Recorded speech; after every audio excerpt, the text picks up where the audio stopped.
오늘 여러분과 함께할 말씀은 너무도 중요한 말씀인데, 이 세대가 다시 들어야 될 복음이라는 제목으로 오늘 요한복음 14장 6절 본문 말씀 가지고 증거하도록 하겠습니다. 예수께서 가라사대 내가 곧 길이요 진리요 생명이니 나로 말미암지 않고는 아버지께로 올 자가 없느니라. 아멘. 우리가 누누이 잘 아는 말씀인데요, 지금 우리가 너무 잘 알기 때문에 너무 잘 모르는 말씀이 된 것 같아요. 글씨로는 다 아는데 그 내용이 의미하고 있는 것들을 우리가 과연 진정으로 마음으로 믿음으로 붙들고 있는지, 그런 것들을 우리 믿음이 있다 하는 세대가 다시 한번 우리 심령의 귀를 열고 들어야 되는 그런 이 마지막 때 이 세대가 들어야 될 진짜 복음의 말씀이 될 줄로 믿습니다. 가장 소중한 것은 우리 가까이 두셨습니다. 하나님께서 세상을 지으실 때 우리에게 제일 필요하고 제일 중요한 것들은 값없이 조건 없이 우리 가까이에 두셨는데도 불구하고 우리는 가까이에 있는 것들을 귀하게 여기질 않습니다. 그리고 귀한 것들을 멀리 있는 곳에서 찾으려고 해요. 행복을 가까이에서 찾지 않고 멀리 있는 곳에서 찾으려고 합니다. 그러니 힘들고, 그러니 삶의 은혜가 없고 평강이 없고 그렇게 지냈던 것 같습니다. 물도 공기도 햇볕도 우리 주변에 우리가 얼마든지 눈만 돌리면, 발걸음만 옮기면 값없이 얻을 수 있는 것들인데, 이것들이요 값없이 얻을 수 있다 그래서 값이 없는 것이냐? 그러면 절대 그렇지가 않습니다. 우리는 공기 없이는 단 몇 분도 숨쉬며 살 수 있는 힘이 없습니다. 그리고 햇빛 없이는 우리는 이 땅에서 사람으로 살 수 있는 그런 어떤 힘도 없습니다. 하나님께서 우리 주변에 많은 것들을, 정말 우리에게 꼭 필요한 것들을 값으로 살 수 없기 때문에 그냥 공짜로 다 나눠주신 거예요. 그것이 하나님의 은혜입니다. 그런데 그런 것들을 우리는 귀히 여기질 않습니다. 지금까지 있어 왔던 것들이고 앞으로도 영원히 있을 것을 알기에 그런 줄은 몰라도 그것은 믿음이 아닙니다. 그것은 감사가 아닙니다. 그런 것들을 값없이 은혜로 주신 하나님께 대한 그런 우리의 마음 자세도 아닙니다. 그런 것들을 생각할 때 오늘 이 세대가 너무도 많은 것들을 하나님께 은혜로 받았음에도 불구하고 감사하지 못하고 그것을 누리지도 못하고 또한 여전히 고아와 가부처럼 목마른 사람처럼 유리방황하고 있는 이 세대에게 오늘 생명과 같이 생수를 이 말씀 속에서 부어 주시는 줄로 믿습니다.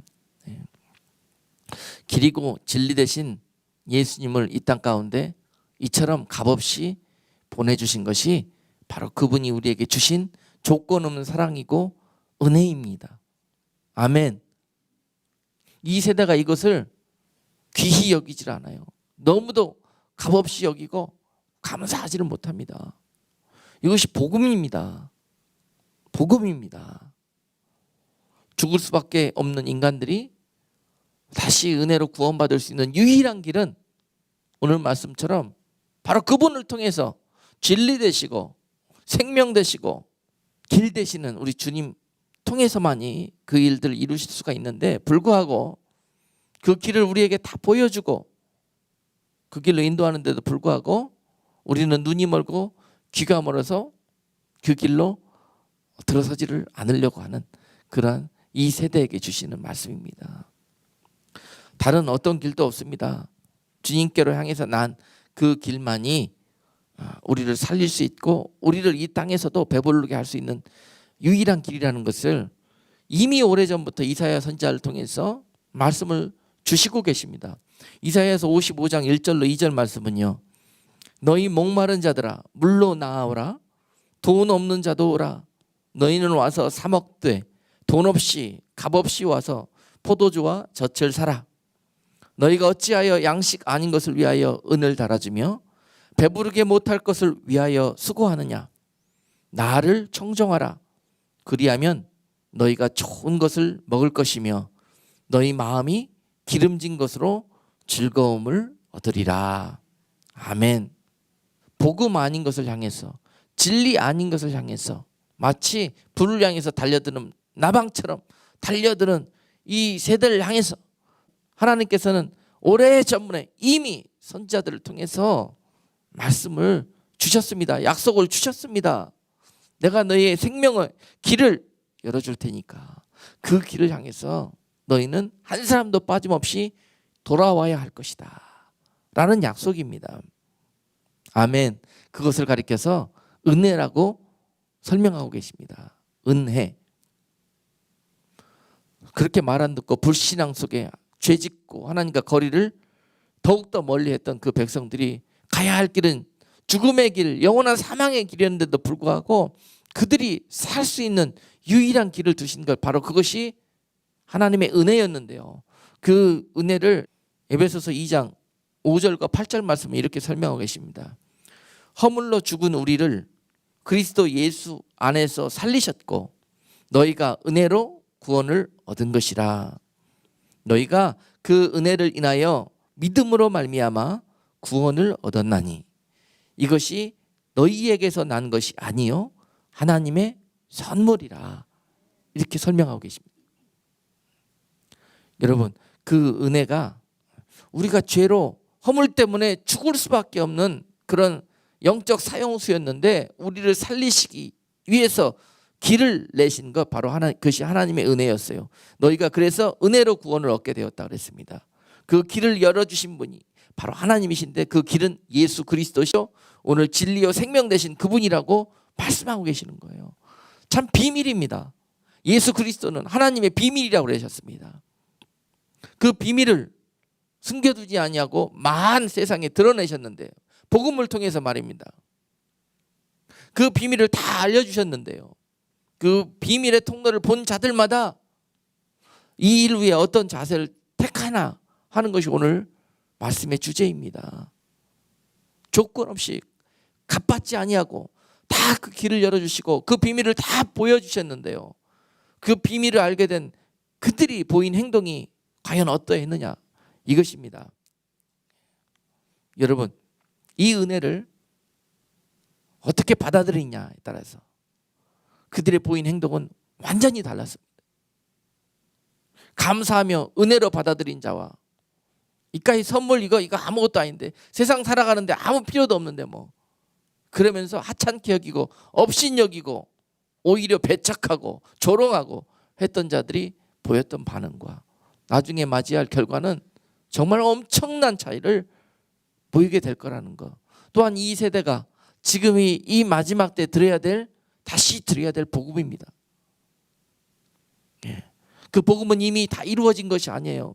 마지막 때 주님이 다시 오심으로 인해서 마지막 피어리드가 찍히게 될 거라는 것입니다.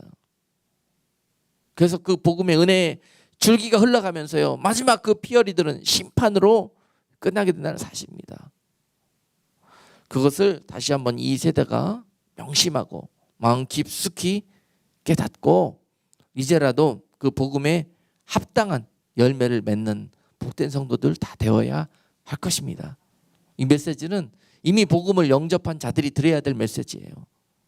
그들이 복음을 영접하고 그 복음 앞에 어떠한 삶의 모습을 가지고 그 복음을 이루어 갔나, 구원을 이루어 갔나 하는 그런 모습들을 점검해 볼 수 있는 귀한 시간이 될 수 있기를 주님의 이름으로 축복합니다. 요한복음 3장 16절 말씀은 하나님이 세상을 이처럼 사랑하사 독생자를 주셨으니 이는 저를 믿는 자마다 멸망치 않고 영생을 얻게 하려 하심이니라 라고 말씀하십니다. 바로 이 요한복음 3장 16절 말씀은 이 하나님의 약속의 말씀을 이 땅 가운데 예수 그리스도를 통해서 성취시켜 주신, 우리에게 선물로 은혜로 주신 그 역사적인 사건을 말씀하고 있는 것입니다. 하나님이 정말 천하에 죽어도 마땅치 않은 우리 죄인들을 이처럼 사랑하셨대요. 이처럼 사랑하셨답니다. 하나님이시니까 사랑하시는 거예요. 어떻게 원수를 사랑할 수 있겠습니까? 원수 되어서 안 될 그런 하나님의 자녀들이 하나님과 원수가 되어서 죽는 길로 향해 가고 있는데요, 하나님은 이것을 버려두지 아니하시고 그들을 이처럼 사랑하셨다는데 하나님께 가장 소중한 가치를 가지고 있는 것을 죽이셔서 버리셔서 그 원수 같은 말 안 듣는 그런 믿음 없는 세대와 자녀들 구원해내시는데 사용했다는 것입니다. 이것이 바로 이처럼 너희를 사랑했다는 하나님의 표현인 것입니다. 그래서 그 사랑의 표현이 예수 그리스도로 나타나셨고요, 그분이 이 땅에 오셔서 우리를 대신해서 우리가 죽어야 될 그런 사망의 음침한 골짜기를 그분께서 통과하심으로 대신 값을 치루어 주심으로 우리가 은혜로 그분을 믿는 자들마다 구원을 얻게 되었다는 것이에요. 이것이 복음입니다. 여기에 값이 들어가지 않은 것이 아니에요. 우리가 치러야 될 값을 그분이 대신해서 치러 주셨다는 그 사실, 그것이 바로 대속의 은혜인 것입니다. 이 사실을 모르니까 감사하지가 않는 거예요. 이 사실을 모르니까 그 구원에 합당한 믿음으로 자라나지 않는 것입니다. 항상 영적인 사형수 제가 비유를 하지 않습니까? 내가 죽을 수밖에 없는 정말 그 사망의 음침한 두려움과 그 무시무시한 형벌이 기다리고 있는 그 콜트에서, 그 재판소에서 말입니다. 빠져나올 수 있는 길이 없는데, 왜냐? 내가 죄인이었기 때문에, 죽을 수밖에 없는 죄를 지었기 때문에. 그런데 빠져나올 수 없는 그 길에서 누군가 찾아오셔서 나를 대신 건져주시고 자신이 그 형벌을 받으신 거예요. 그 은혜 받은 자가 바로 우리라는 사실입니다. 이 세대가 이것을 다시 기억해야 되는 거예요. 복음을 영접한 자들이 다시 이 사실을 기억해야 되는 거예요. 그러면 우리는 이처럼 살 수가 없습니다. 그러면 우리는 이 은혜 받은 자의 삶을 믿음의 열매로 맺는 일에 소홀히 할 수가 없는 것입니다. 무엇보다도 원수마귀는 우리로 인해서 이 사실을 흐릿하게 만들고 잊어버리게 만들고 호랑방탕하고 술 취하고 그렇게 이 세상을 살아가다가 결국은 그 대속의 그 핏값이 아무 의미 없이 그렇게 영원한 사망의 길로 우리를 걸어가도록 그렇게 미혹하는 세대에 우리 살고 있습니다. 우리는 다시 이 복음 앞에 무릎 꿇고 다시 이 복음 앞으로 돌아와야 합니다. 이 약속 앞으로 돌아와야 되는 것이에요. 우리가 지금 믿고 있다고 생각하는 것은 주님 보실 때 믿는 것이 아닙니다.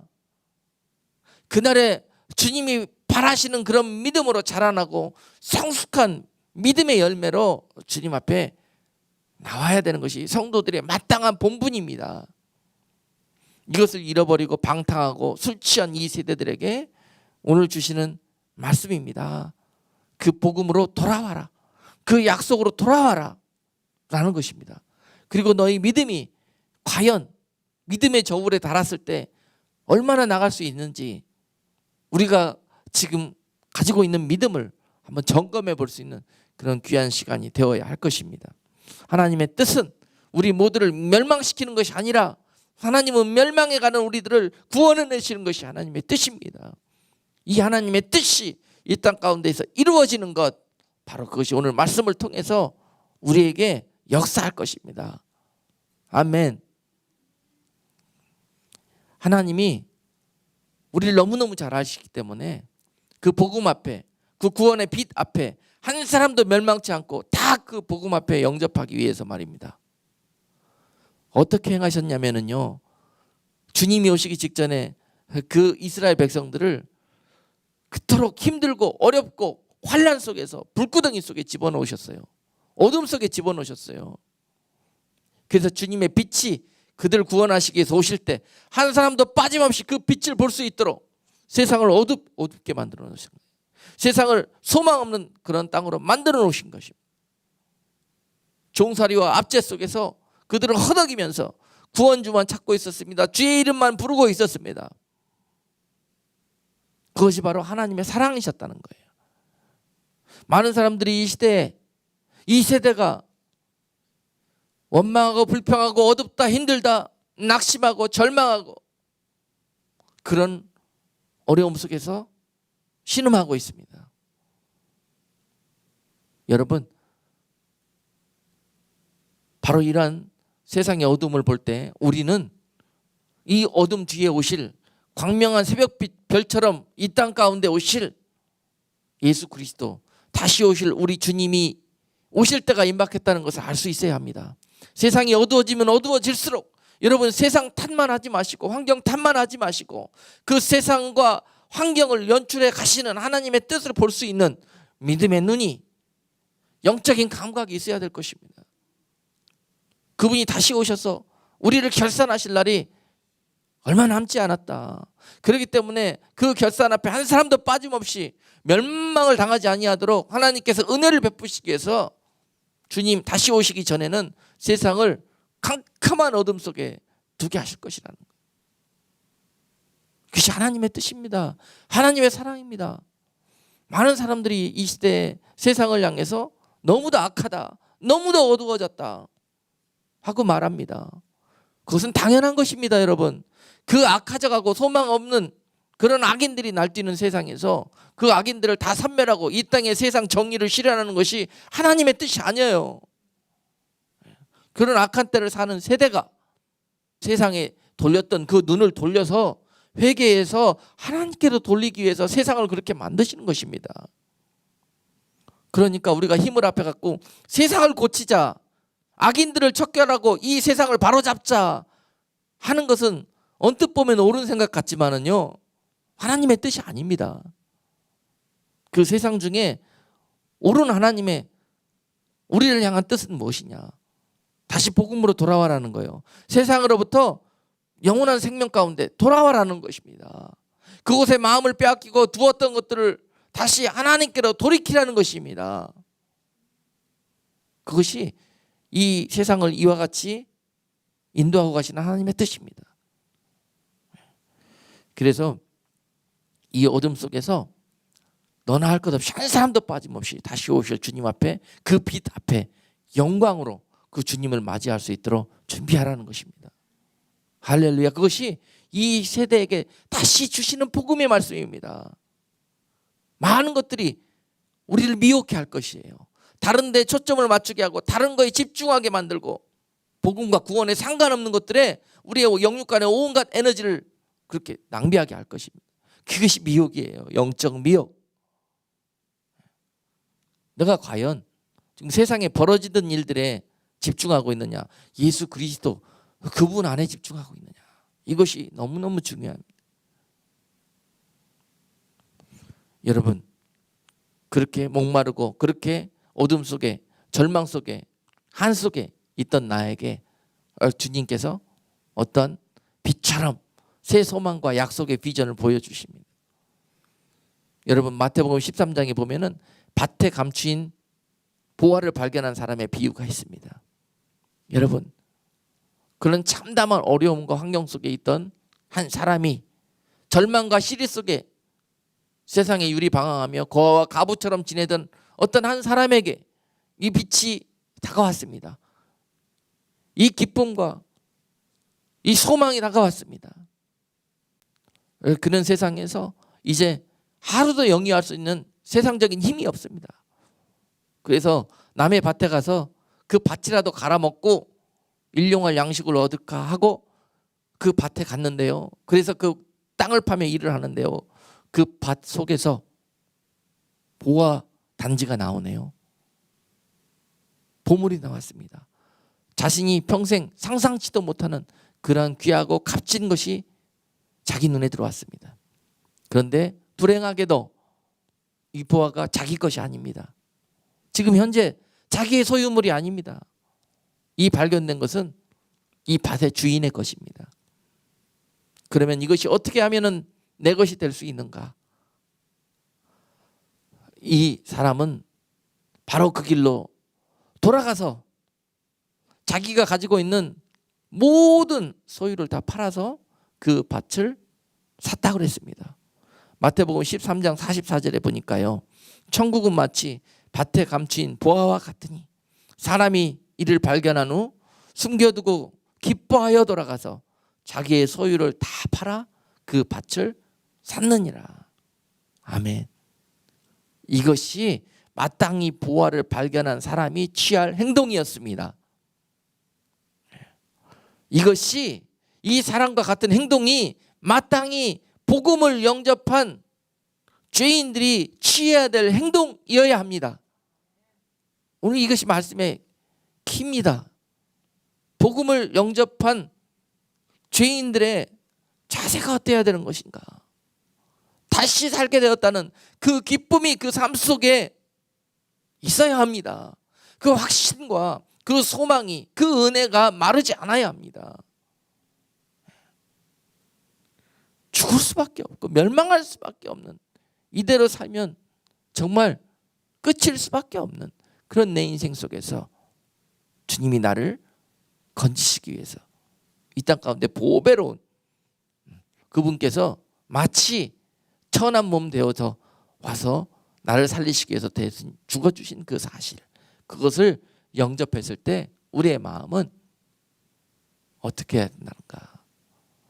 오늘 이 보화를 발견한 사람의 모습처럼 기뻐하고 감사해야 된다는 거예요.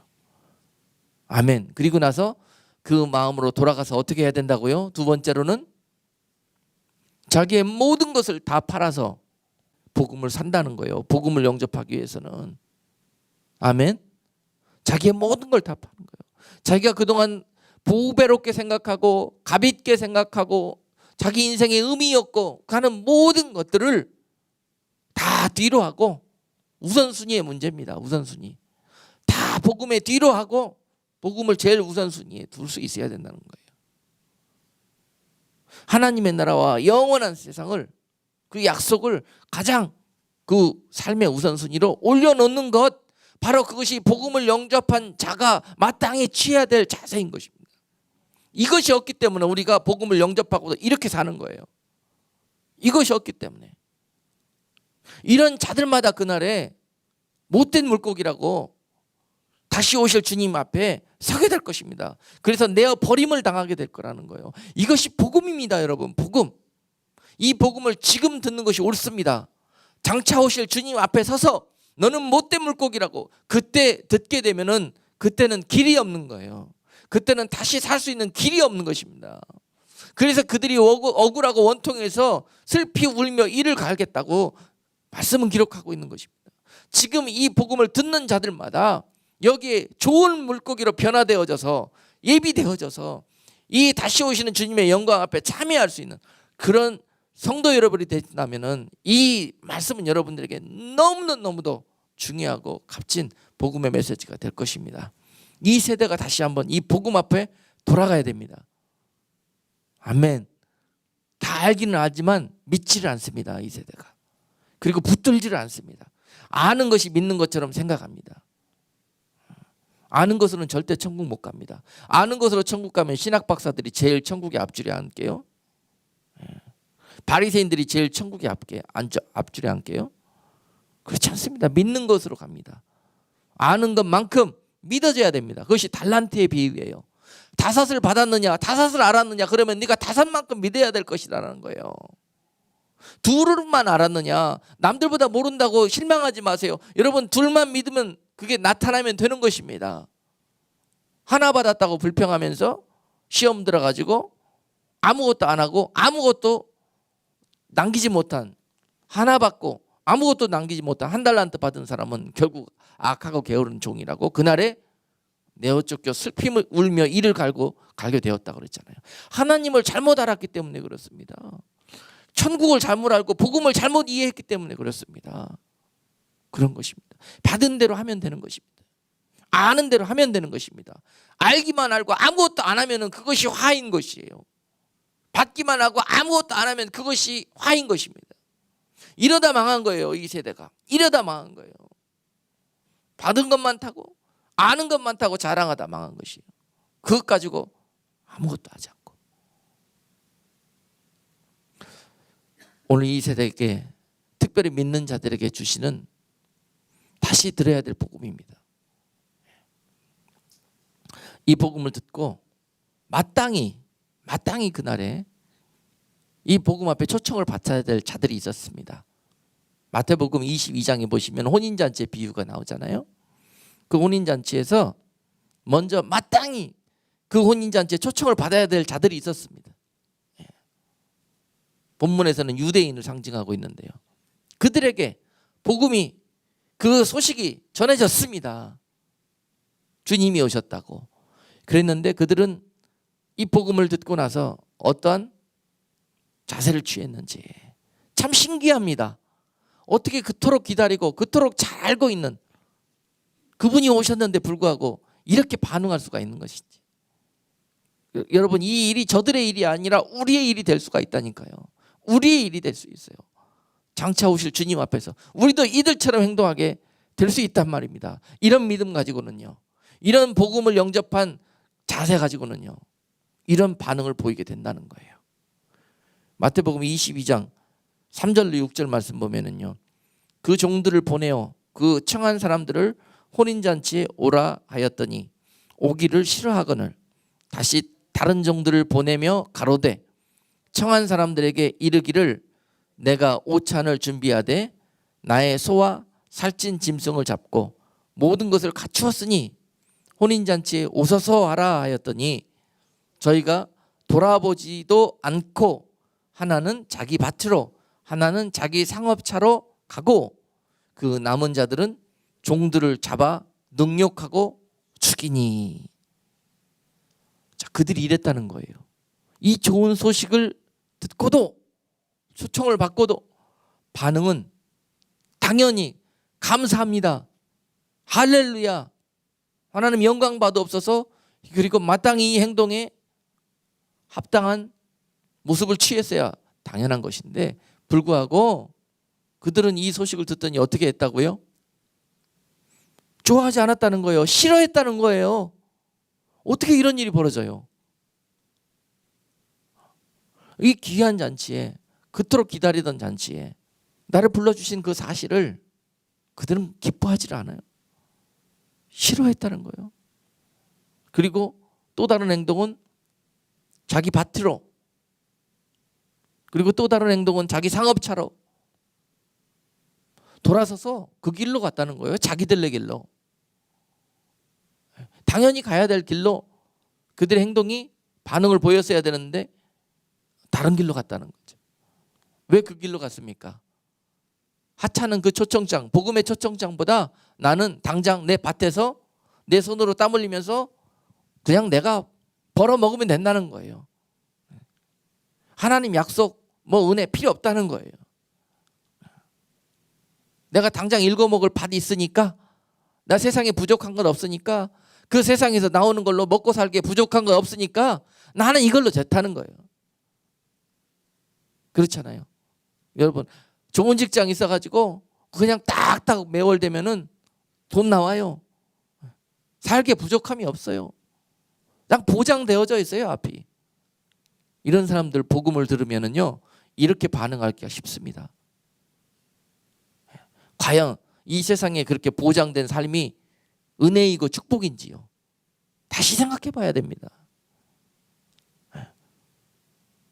이것과 값진 보화를 바꿀 수 있어야 돼요.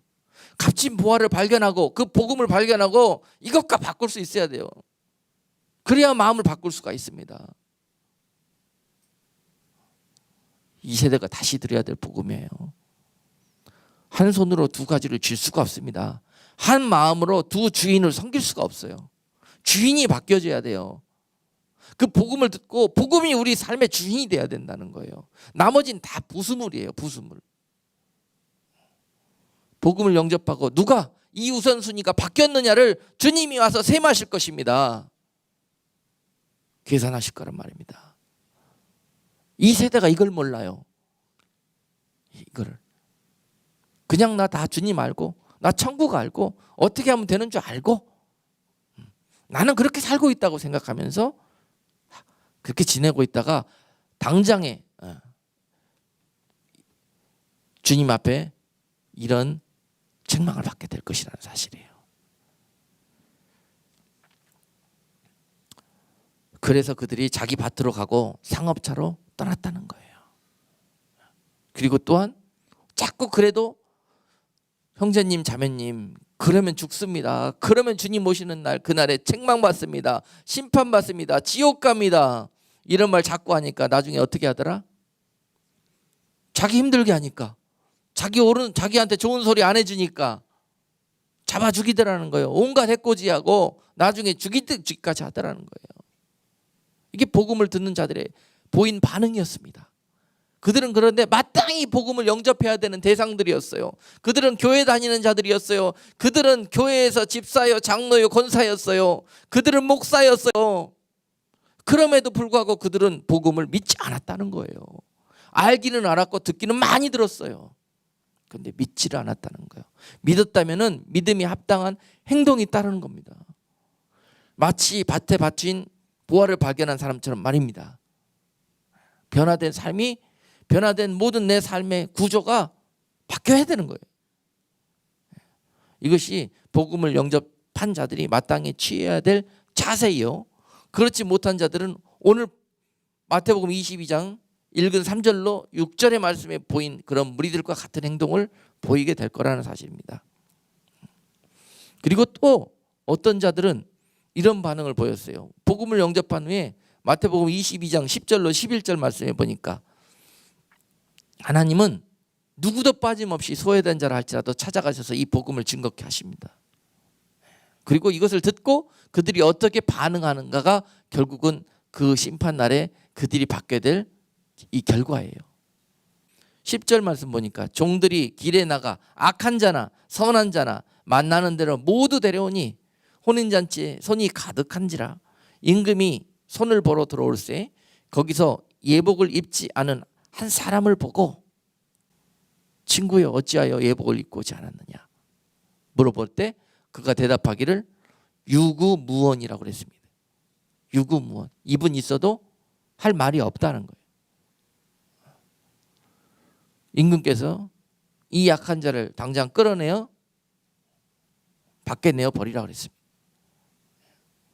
자, 그가 보여야 될 마땅한 행동은 무엇이었냐면은 예복을 입고 오는 거였습니다. 예복을 입고. 그 예복은 예수 그리스도를 상징합니다. 예수 그리스도를 상징합니다. 그 예복은 임금이 자격 없는 그에게 이 거룩한 잔치에 초청하기 위해서 그 더러운 몸으로는 올 수 없기에 그를 위해서 대신 예수 그리스도를 죽이시고 그 가죽으로 그에게 예복을 만들어 주신 거예요. 그리고 그가 그 잔치에 올 수 있는 유일한 길은 그 예복을 입고 오는 거였어요. 그런데 안 입고 왔어요. 그게 죄인 거예요, 죄. 그는 이것을 아무렇지도 않게 생각했어요. 그냥 들어가기만 하면은 그 잔치에 아무 문제가 없을 줄 알았어요. 그런데 심각한 문제가 발생한 거죠. 입장이 안 돼요. 예수 그리스도 그분이 십자가에서 죽으셔서 우리를 위해서 예비하신 구원의 옷 그것을 입지 않고서는 절대 그 자리에 갈 수 없습니다. 우습게 여기면은 안 입고 간다니까요.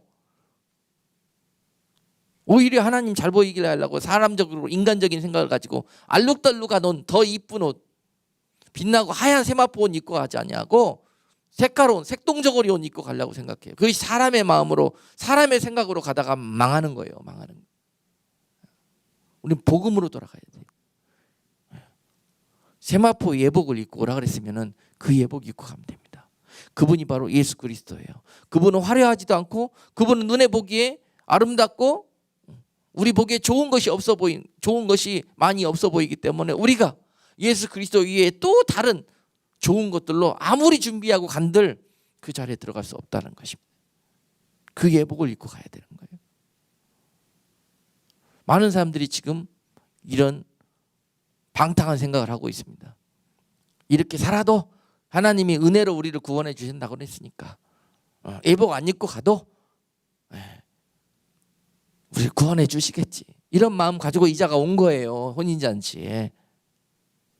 이것이 은혜가 아닙니다. 하나님의 나라의 은혜는요. 하라는 대로 하고 하지 말라는 거 안 하고 하는 것입니다. 그런 자들이 이 혼인잔치에 하나님의 방법대로 들어갈 수가 있습니다. 이 세상을 우리가 좀 온전히 하나님의 뜻과 말씀대로 볼 수 있는 눈이 있어야 합니다. 많은 사람들이 지금 눈이 오염돼 있고 귀가 오염돼 있어요. 다시 우리가 하나님의 복음 앞으로 돌아가야 돼요. 복음 앞으로 말씀으로 돌아가야 됩니다.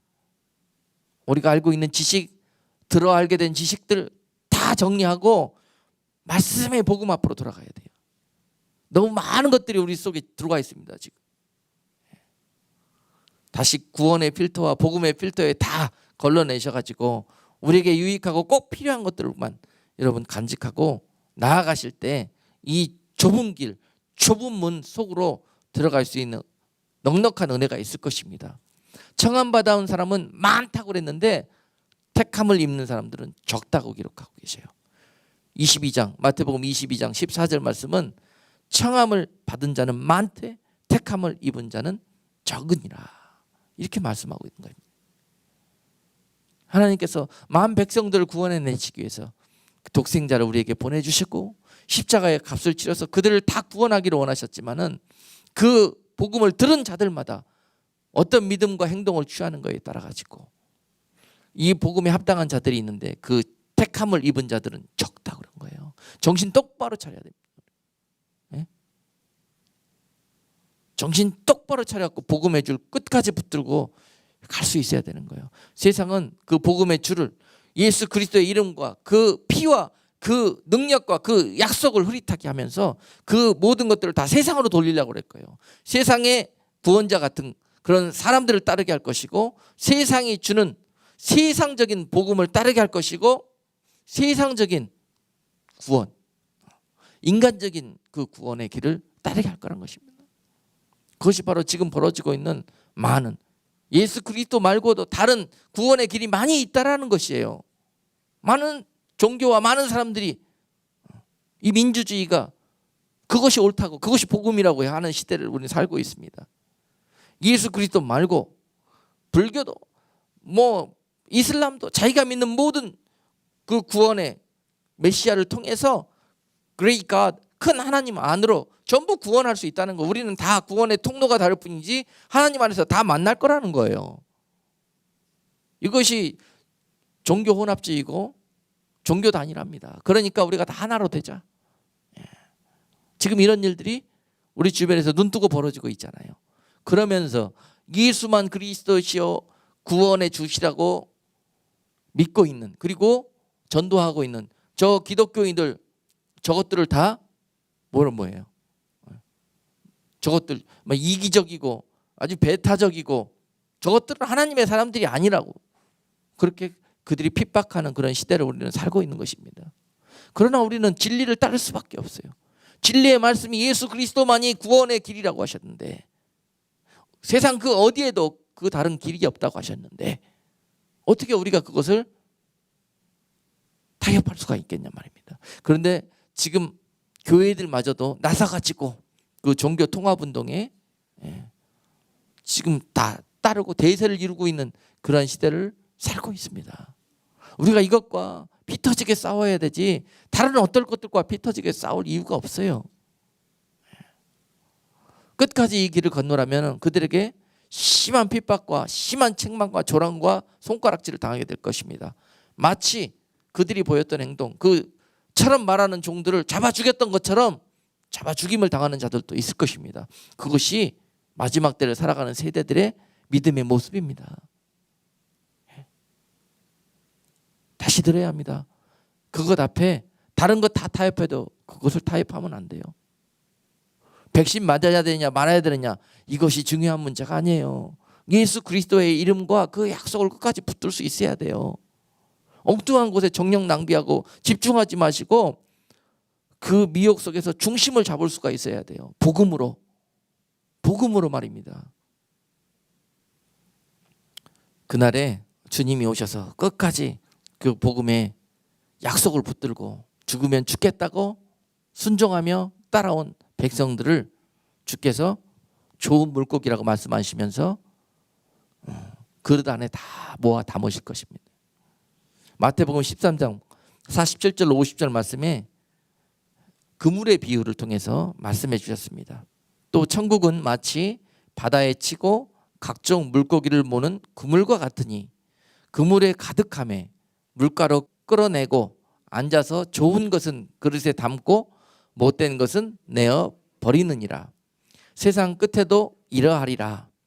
천사들이 와서 의인 중에서 악인을 갈라내어 풀물불에 던져 넣으리니 거기서 울며 이를 갈미 있으리라. 우리에게 복음을 주시고 그 복음을 교회를 통해서, 교회라는 그물을 통해서 세상에 던지셨어요.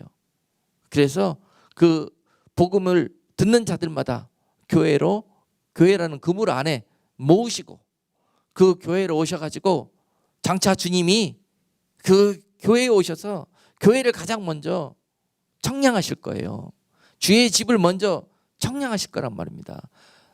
이 그물 안에 과연 좋은 물고기가 얼마나 들어있는지를 청량하실 거라는 거예요.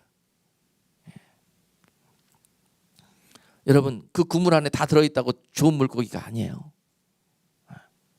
거기에 좋은 물고기든 나쁜 물고기든 못된 물고기든 다 그 그물 안에, 그물을 던지면은 끌어올려오게 돼 있습니다. 그래서 그 그물 안에 좋은 물고기는 그릇에 담고 못된 물고기들은 밖에 내어 버린다고 말씀하고 계십니다. 그물에 다 잡혔는데요, 다 그것을 담으셔야 오르시죠. 그건 우리 생각이에요. 우리 생각, 인간적인 생각, 세상적인 생각, 인본주의. 하나님이라면 그렇게 하셔야 되는 거 아닙니까? 그런 자들이 그날에 몰된 물고기라고 버림을 당하게 될 거예요. 하나님을 알긴 알았어도 잘못 안 사람들이 결국 이런 최후를 맞이하게 됩니다. 말씀대로 복음대로 알아야 돼요. 하나님을. 인간적으로 세상적으로 알면 망합니다. 그런데 지금 그런 많은 미혹의 가르침들이 난무하고 있는 세대예요. 그러므로 오늘 말씀은 우리가 이 세대가 다시 들어야 될 진짜 복음이 뭐냐 하는 그런 주제를 가지고 말씀을 나누고 있는 거예요. 그래서 어떤 물고기가 좋은 물고기냐 하는 것입니다. 그리고 어떤 물고기가 못된 물고기냐. 아멘.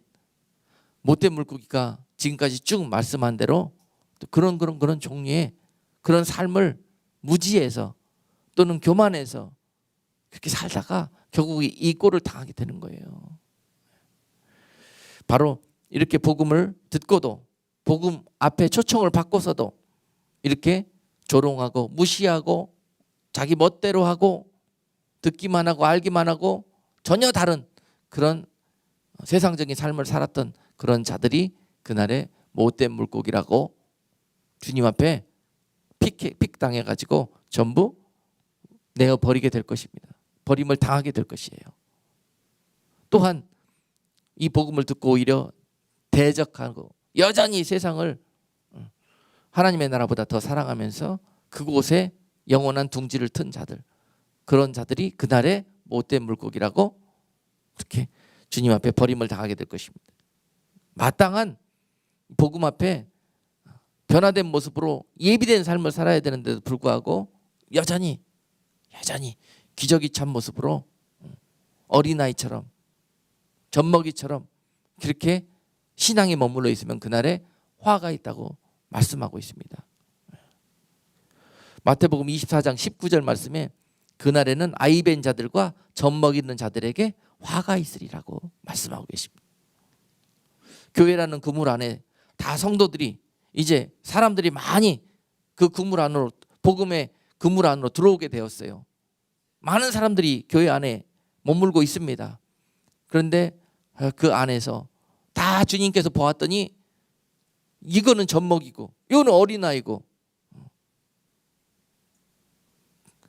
다 보았더니 장성한 믿음의 좋은 물고기들은 한 마리도 없어요. 이런 꼴이 나면은 그 교회는 책망받는다는 것입니다. 바로 그런 교회가 아이벤 교회예요. 사람들만 많아. 그런데 믿음의 성도들을 양육을 못하고 순산에 내지를 못해요.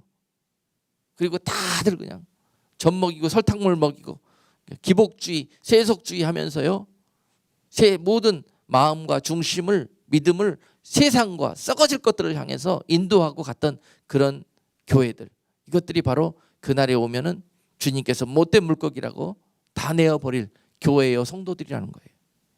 교회에 와서 앉아있다고 다 천국에 가는 게 아니에요. 다 좋은 물고기가 되는 것이 아닙니다. 그날에 책망받을 자들과 그날에 칭찬받을 자들이 다 그 그물 안에 같이 있다는 것이에요. 그곳 안에서 빨리 말씀으로 연그러지고 익어져야 되는 거예요. 익어져야 되는 것입니다. 그래서 좋은 물고기로 그렇게 변화된 성도들이 그날에 주님의 칭찬을 얻고 영광에 들어가게 될 것입니다. 우리가 하나님의 은혜로 순전히 세상 중에 있던 우리를 그 복음의 그물로 우리를 건져내셨어요. 우리는 아직 더러워요. 아직 죄인이에요. 우리에게 믿음이 어디 있어요? 우리 스스로 좋은 물고기가 될 수 있는 힘이 어디 있어요? 그러나 그물에 들어오는 자들마다 이제 하나님의 말씀이 그들을 가르치시고 그들에게 양분을 주실 텐데 그 말씀을 은혜로 믿음으로 하나님의 사랑으로 받는 자들마다 회개하게 된다는 거예요. 회개하게 된다는 거예요. 나쁜 물고기, 못된 물고기에서 좋은 물고기로 돌아가게 된다는 거예요. 돌아서게 된다는 것입니다. 이 일을 게을리하고 이대로가 좋사오니 머물러 있던 자들이 책망받고 버림을 당하게 된다는 것입니다. 여러분, 마지막 때 심판은 주의 집에서 이루어집니다. 주의 집에서 악하고 못된 물고기를 내어 갖다 버리고 좋은 물고기들만 거두어 가시는 것, 그것이 주님 그리스도의 이 땅에 오셔서 재림하셔서 하실 심판대입니다. 그리스도의 심판대는 의인의 심판이에요. 악인을 골라내고 의인을 거두시는 심판이란 말입니다. 그 심판은 교회에서 이루어집니다. 교회에서 믿는 자들의 회중에서 이루어져요. 그래서 누가복음 5장 32절 말씀에 보니까요, 내가 의인을 부르러 온 것이 아니요 죄인을 불러 회개시키러 왔다 그랬습니다. 주님께서 이 땅에 오신 이유는 주님이 이 땅에 오셨을 때 의인이 누가 있겠냐는 거예요. 누가복음 18장 8절 말씀에 인자가 올 때 세상에 믿음이 있는 자를 보겠느냐 말씀하셨어요. 인자가 세상에 다시 올 때 믿음 있는 자가 어디 있겠느냐 그러는 거예요. 믿음 있는 자, 이 땅의 의인. 여러분, 아브라함도 소돔 땅에서 찾아봤는데 10명 못 구했지 않습니까? 소돔 같은 이 땅에서 의인 찾을래야 찾을 수 없습니다. 그런데 누가 의인으로 이 하나님의 영광 앞에 나가게 될 것인가? 누가? 회개한 자가 의인 되는 거예요. 회개한 자가, 죄인으로 살면서 회개한 자가 의인 되는 거예요.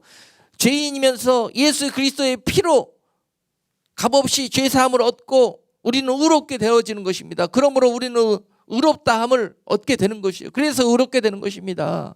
우리 스스로 그분의 피와 그분의 힘 없이 의로워질 수 있는 어떤 사람도 없습니다. 의로워지기 위해서는 그분 앞에 나와야 되는 거예요. 그분을 온전히 영접해야 되는 것입니다. 의로워질 수 있는 유일한 길은 바로 회개하는 것이에요. 내 모든 죄와 내 모든 사망을 예수님께 다 전가하고 예수님 갖고 계시는 그 의로움을 내가 대신 모시는 겁니다. 이것이 바로 예수님을 나의 주로 고백할 때 이루어지는 이게 영적인 이런 일들이에요. 그러므로 우리가 의인이 되는 거예요. 아멘. 그래서 회개할 때 이런 일들이 벌어집니다. 회개할 때. 그래서 회개가 축복이라는 것입니다. 근데 맨정신에 잘 사는 사람들은 절대 회개 안 합니다. 어려움 당하고 죽을 병 걸리고 망하고 낙심하고 소망 잃은 그런 사람들이 결국은 또 다른 소망을 발견하고 회개하게 되는 거예요. 내 삶에 내가 이런 일들이 벌어졌다고 해서 절대 원망할 일들이 아니라, 저주받은 일들이 아니라 하나님이 나를 사랑하신다는 증거예요. 죽을 수밖에 없고 계속 술 취해서 방탕해서 그 길로 갈 수밖에 없는 나를 하나님이 치셔서 회개할 수 있는 길로 인도해 주신 것, 이것이 은혜인 것입니다. 감사할 일인 것입니다. 그러므로 주님 말씀하시기를 내가 의인 99으로 인해서 기뻐하는 것보다 죄인 하나가 회개하는 것으로 인해서 기뻐하는 것이 더 크다고 말씀하셨어요. 할렐루야. 회개가 얼마나 하나님을 기쁘시게 하는 것인지. 여러분, 누가복음 15장 7절 말씀은 이렇게 기록하고 계시에요. 내가 너희에게 이르노니 이와 같이 죄인 하나가 회개하면 하늘에서는 회개할 것 없는 의인 99을 인하여 기뻐하는 것보다 더하리라 말씀하고 계십니다. 오늘 말씀을 정리합니다. 이 세대가 믿음 있다 하면서 또 믿음으로 살고자 하면서 또 믿음을 또 영적인 은혜를 갈망하면서 그것을 찾아 헤매면서 많은 사람들이 때로는 정말 큰 믿음을 경험해 보기도 하고 또 많은 사람들이 큰 능력도 체험하기도 합니다. 그러나 마태복음 7장 21절로 23절 말씀은 우리에게 이렇게 경고하고 있습니다. 나더러 주여 주여 하는 자마다 천국에 다 들어갈 것이 아니요 다만 하늘에 계신 내 아버지의 뜻대로 행하는 자라야 들어가리라. 그날에 많은 사람이 나더러 이르러 주여 주여 우리가 주의 이름으로 선지자 노릇하며 주의 이름으로 귀신을 쫓아내며 주의 이름으로 많은 권능을 행치 아니하였나이까 하리니 그때 내가 저희에게 밝히 말하되 내가 너희를 도무지 알지 못하니 불법을 행하는 자들아 내게서 떠나가라 하리라. 아멘. 우리 지금 교회 다니고 신앙생활을 하고 있는 그런 우리 무리들에게 주시는 사랑의 메시지, 경고의 말씀입니다. 이 세대가 들어야 될 복음의 말씀입니다. 많은 사람들이 때로는 주님 잘 안다고 주님 믿는다고 하면서 능력도 받고 은혜도 받고 선지자 노릇도 하고 어떤 때는 귀신을 쫓아내는 그런 능력도 행하기도 합니다. 그러나 이런 것들로 그것이 우리가 구원에 이르는 믿음이라고 장담할 수가 없습니다. 오늘 말씀은 그렇게 합니다. 그런 자들마다 오늘 다시 이 말씀을 명심해서 들어서 하나님이 원하시는 것은 우리의 변화된 삶의 행동인데요. 그 변화된 삶의 복음을 영접하고 난 후에 변화된 우리들의 모습이 무슨 눈에 보이는 많은 육적인 그런 열매들을 드러내고 하는 그런 것들을 원하시는 것이 아니라 우리가 그 복음을 영접한 후에 우리들이 변화된 삶의 모습, 삶에서 맺어야 될 열매들은 말입니다. 우리 속에 시험 들고 어렵고 힘들고 소망 잃을 때에도 그 약속 변치 않고 놓지 않고 좁은 길 끝까지 견뎌내며 그 소망 바라보면서 환경과 어려움들을 이겨내고 극복하고 사는 것, 실족하지 않는 것, 부인하지 않는 것, 할렐루야. 바로 이것이 그 주님을 우리의 구주로 영접한 후에 그 복음을 영접한 후에 그 복음에 합당한 삶의 변화된 모습으로 나타나는 것입니다. 그런 분들마다 낙심할 일이 없어요. 화낼 일이 없어요. 기쁨과 감사가 넘쳐나게 돼요. 이러한 것들이 여러분들이 구원받은 백성이라는 그런 삶의 증거들이 될 것입니다. 교회 와서는 그렇게 잘하는 것처럼 보이고 믿음 있는 것처럼 보이고 기도하는 것처럼 보이고 집에 가서 엉망, 회사에 가서 엉망. 야, 저 사람 예수 믿는 사람 맞아? 이런 소리 듣고 다녀요.